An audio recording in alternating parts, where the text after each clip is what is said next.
¿Qué tal? Buenas tardes a todos. Seguimos las clases virtuales para Historia de México de tercer año.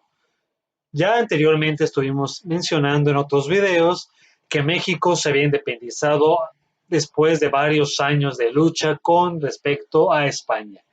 Es decir, había dejado de ser la Nueva España para convertirse en México. Al inicio como tal, no somos una república, sino todo lo contrario. Nacimos como un imperio. El primer imperio mexicano gobernado por Agustín de Iturbide, o como su nombre oficial en este periodo va a ser Agustín I. Después de este periodo caótico, complicado, en donde realmente no pasa nada y se ven muchas semejanzas con respecto a la época de la colonia, en donde los ricos siguen igual de ricos, los pobres siguen igual de pobres, ahora acaba el mandato de Iturbide y surge lo que habíamos visto en la sesión anterior del video, la primera república, es decir, el primer presidente elegido como tal para esta forma de gobierno, el primer presidente de la República Mexicana, el cual mencionamos anteriormente que era Guadalupe Victoria. Guadalupe Victoria en su mandato tuvo varias cosas positivas, ya mencionamos previamente lo que es la Constitución de 1824, la cual va a empezar a marcar las pautas oficiales de hacia dónde va el país, las pautas de cómo se está gobernando, quién está gobernando, qué características va a tener nuestro gobierno y sobre todo que va a ser una república. Es decir, de una u otra forma, el tipo de característica es de corte, por así decirlo, lo más cercano a la democracia para este momento. Y para el periodo vamos a encontrar a dos grupos importantes políticamente, los que mencionamos en el anterior video. Los federalistas por un costado y los centralistas por otro. En donde los federalistas, en el caso del grupo de Golpe Victoria, son los que quieren un país, una república, un país en donde los estados tengan voz y voto, donde sean con cierta autoridad, ciertas características de fuerza, y todo lo contrario los centralistas, como su nombre lo indica, centralistas, el poder en el centro, es decir, que todo el poder del país se centra en el centro del país, en la figura del presidente y en la capital. Y todo el resto del país, todo el resto de la república, tendrá que obedecer sin ningún tipo de conflicto a la capital y a la cabeza. Obviamente esto genera complicaciones porque realmente es algo muy similar a un tipo de monárquico, imperio, es decir, en todo el poder tiene una sola persona. Por ello van a entrar los conflictos políticos en este periodo de forma muy intensa. Y bueno, ya mencionamos en el video anterior que Guadalupe Victoria termina su mandato de una forma más o menos tranquila, tanto es así que se puede retirar a su casa. Después, en los siguientes años, en la vida de México, Guadalupe Victoria va a seguir apareciendo varias veces en varios puestos políticos, porque sobre todo se recordaba como un gran servidor a la patria, como un hombre honesto, un hombre íntegro sobre todas las cosas. Por ello, Guadalupe Victoria va a seguir figurando en los siguientes años en la vida política del pueblo mexicano. Aparte de ello, entonces, ahora el conflicto va a ser quién va a gobernar a México en estos años y de qué forma, cómo se va a dar la sucesión presidencial, de qué forma va a entrar el nuevo presidente o el nuevo gobierno en turno. Y bueno, se nombran elecciones para este periodo después del 1824, 1825, es decir, ahora en las elecciones hay dos candidatos. Uno de ellos es Vicente Guerrero y el otro es Manuel Gómez Pedraza. Se hacen estas elecciones, pero recordando, en estas elecciones realmente casi nadie vota. Son muy pocas personas que votan y principalmente no hay elecciones por todo el país. Solamente se hacen elecciones en la capital, porque realmente no hay ni dinero, no hay ni interés para que vote gente de lejos. Así que quien vivía muy lejos del país, de la capital en este caso, si habláramos actualmente de Monterrey, Baja California, en la época de Texas, la Alta California, Yucatán, es decir, las puntas del país, realmente mucha gente ni siquiera sabía quién había ganado las elecciones y quién era el presidente. Y cuando llegaban a enterarse de quién era el presidente en turno, quizá ya en la capital ya había otro presidente, porque las noticias tardaban mucho tiempo en llegar a otras partes del país. Así que realmente A la mayor parte de gente de la provincia le daba igual quién fue nuestro presidente porque no había mucha diferencia. Y de otra forma, realmente duraron tan poco algunos de los siguientes que no cambiaba la situación de vida de muchas personas. Y bueno, entonces se dan las elecciones, Vicente Guerrero es el presidente en este momento, porque hay elecciones, gana Gómez Pedraza las elecciones, pero el grupo de Vicente Guerrero se va a levantar en armas desconociendo la victoria de Gómez Pedraza.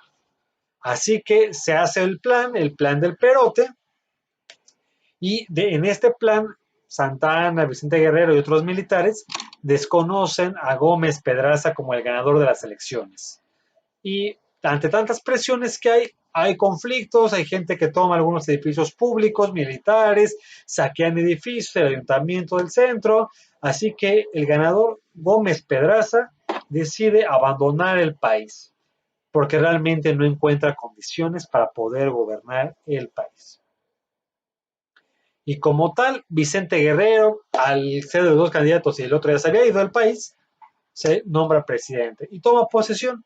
Ya desde ahí vemos que el Estado de México va a ser bien común de aquí en adelante que hay elecciones, pero a unos no les gusta, se levantan en armas, quitan al presidente, lo matan, o simplemente le están metiendo presión todo el tiempo hasta que renuncia, hasta que lo quiten, algo pasa. En México realmente el sistema de la democracia no funcionó por muchos años.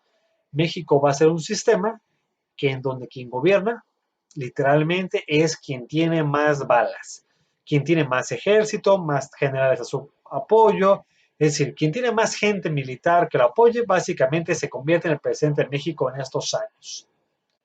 Y bueno, Vicente Guerrero es proclamado presidente de la República y Anastasio Bustamante va a ser el vicepresidente como tal ahí.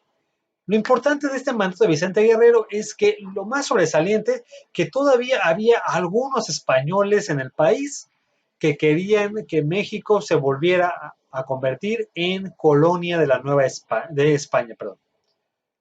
Y en el mandato de Guerrero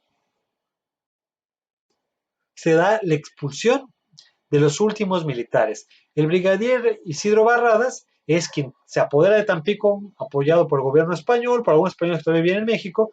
Es decir, Barradas toma el puerto de Tampico en las costas de México hasta arriba, después de Veracruz, ya pegado casi a Estados Unidos. Toma este puerto como fuerte, como bastión, para poder atacar desde ahí, defenderse y desde ahí tratar de hacer la reconquista de México. Antonio López Santana, uno de los militares más importantes de este periodo, muy carismático para algunos, muy corrupto para otros, va a ser un personaje muy caótico y polémico en los siguientes años de México. Santana de aquí empieza a hacer una carrera muy fuerte políticamente y militar para convertirse en un personaje de los más peculiares de nuestra historia. Para algunos un héroe, para otros un traidor, pero es decir, Santana es un personaje muy curioso en nuestra historia. Y bueno, Santa Anna organiza fuerzas militares en el país y logra derrotar a Isidro Barradas en Tampico. Barradas pierde y al rendirse se termina la última gran forma de levantamiento de los españoles para reconquistar a México. Ya de aquí adelante ya no vamos a encontrar españoles como tales o militares que quieran recuperar el gobierno para España. Y bueno, pese a toda esta pequeña gran victoria de Guerrero, del gobierno de Guerrero, a mando de Santa Anna, realmente si recordamos el país está en bancarrota, sigue muy quebrado todavía, y así que se hace otro plan político, el plan de Jalapa. Básicamente con este plan de Jalapa, Jalapa está en Veracruz, una ciudad de Veracruz actualmente, en el que se solicita el restablecimiento del orden constitucional y que el presidente le quita algunas facultades al Congreso y que el presidente tenga poderes excepcionales. Es decir, básicamente con esto se va a hacer que Vicente Guerrero tenga poderes extraordinarios como gobernante y que el Congreso, lo que es actualmente los diputados y senadores, no rivalicen contra él. Al contrario. Esto va a provocar muchísimas más molestias de mucha gente, porque al fin y al cabo va a haber rebeldes que se van a levantar en contra de armas de Vicente Guerrero. Y justamente uno de estos rebeldes es el vicepresidente de México, Anastasio Bustamante. Un personaje que le interesaba mucho el poder, que va a buscar estar cerca de la presidencia todo el tiempo. Y el año siguiente se va a convertir justamente en nuestro presidente en algunas ocasiones. Anastasio Bustamante, o también llamado Tacho Bustamante, se pone frente a los rebeldes y empieza a levantar las cosas en contra del gobierno de Vicente Guerrero, sabotear el gobierno, pese a que era su vicepresidente, es decir, casi el enemigo lo teníamos en casa con Anastasio Bustamante. Y bueno, hay muchos conflictos y tanto es así que el gobierno de Vicente Guerrero queda inestable. Y bueno, con Anastasio Bustamante logra por fin consolidarse como presidente de México, logra quitar a Vicente Guerrero y se nombra presidente de Anastasio Bustamante y en su gobierno va a tomar como unos principales ayudantes y políticos a Lucas Alamán. Lucas Alamán va a ser un político que siempre va a estar a favor del lado conservador, del lado centralista, es decir, del lado de la clase acomodada, de la iglesia, de la gente de dinero, de la gente europea, es decir, de gente con una mentalidad más conservadora, que la iglesia tiene que mantener sus privilegios, que los ricos tienen que mantener su dinero, que tienen que trabajar los pobres a ellos, es decir, políticas conservadoras netamente. Y Lucas Alamán va a ser de los principales políticos en México durante muchos años de aquí en adelante. Pero bueno, aún así, aún cuando Anastasio Bustamante es el presidente de México, realmente va a tener siempre de sombra a Vicente Guerrero. Porque de otra forma, si recordamos, Vicente Guerrero es uno de los héroes que quedan vivos de la independencia de México. Tanto es así que justamente se da que con Vicente Guerrero se logra la independencia de México, del lado insurgente, ese lado del pueblo, del lado de los pobres. Y precisamente aún con Iturbide fuera del país, quedaba solamente Vicente Guerrero. Y aún con Guerrero ya no presidente, mucha gente del pueblo apoyaba a Vicente Guerrero porque se identificaba con la gente del pueblo, con la gente de la sierra del actual estado de Guerrero.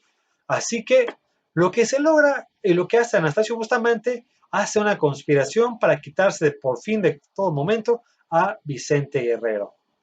Y le ordena a uno de sus generales, a Francisco Pizcaluga, que aprenda que arreste a Vicente Guerrero a cambio de 50,000 pesos por su barco, básicamente.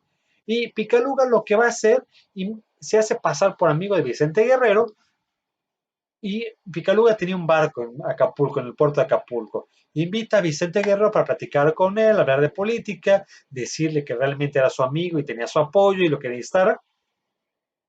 Cuando realmente Vicente Guerrero sube al barco, después de cierto tiempo en la plática, Picaluga arresta a Vicente Guerrero, lo captura aquí con su gente. Y ahora sí, Vicente Guerrero es entregado a el gobierno de Anastasio Bustamante.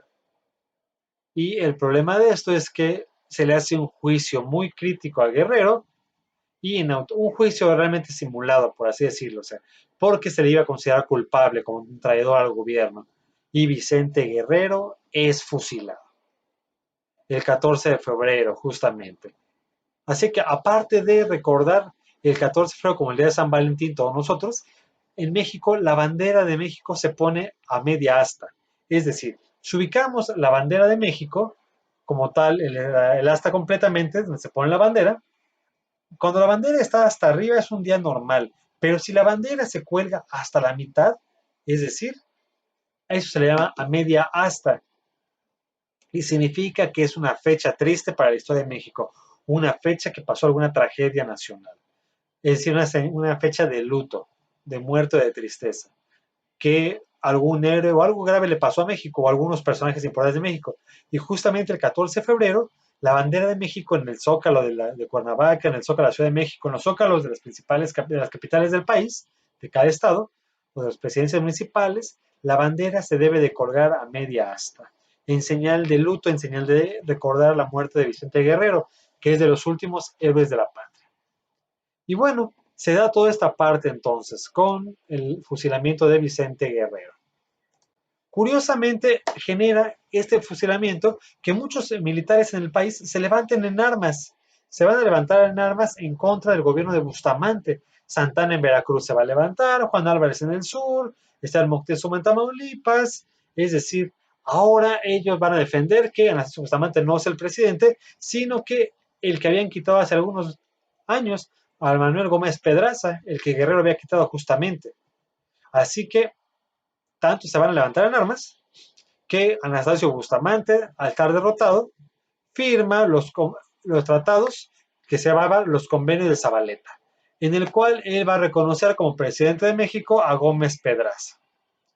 Y bueno, a Gómez Pedraza se le hace ser presidente de México, ya había regresado al país después de haber huido porque estaba casi en peligro de vida.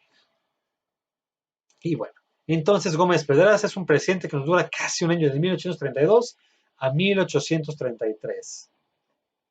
Y va a haber elecciones justamente en el mandato de Gómez Pedraza, en las nuevas elecciones, en las cuales ahora el presidente en triunfo va a ser Antonio López de Santa Anna. Y como vicepresidente, Valentín Gómez Farías. Estos dos personajes van a aparecer mucho en la política mexicana de aquí en adelante. Uno conocido como un gran héroe de la patria, Gómez Farías, por sus ideas radicales, políticamente hablando, y Antonio López Santana como un presidente muy caótico, muy conflictivo, muy seductor con la gente, con los militares, muy corrupto para algunos. Es decir, va a ser todo un gran personaje para estudiar en los próximos años. Y bueno, sin más por otro, terminamos este pequeño mini video con qué pasó después de la primera República Mexicana, el primer mandato de Guadalupe Victoria. Es decir, como nos damos cuenta, aquí adelante México se va a convertir, hagan de cuenta, se maneja mucho por los historiadores, que la política en México va a ser como un mazapán en los años siguientes, literalmente. Y si todos hemos visto un mazapán, la consistencia del mazapán es, le pegas tantito y se desmorona. Es decir, así de fuerte y así de sólida era la política mexicana en estos años. No teníamos una solidez ni militar, ni política, ni patriótica. Es decir, éramos un mazapán políticamente hablando, un país hecho mazapán. Estaba en forma, pero a la menor provocación se desmoronaba. Y bueno, gracias por todo. Sigamos en contacto por la de siempre, WhatsApp, Classroom. Suscríbete a este canal. Y ya algunos familiares, en este caso su mamá, están enteradas de las calificaciones, sus avances y demás. Traten de entregar mayor posibilidad de sus actividades para poder cerrar el ciclo de forma decorosa. Que tengan un excelente día y que se la pasen muy bien. Saludos a todos y un placer trabajar con ustedes. Nos vemos. Bye.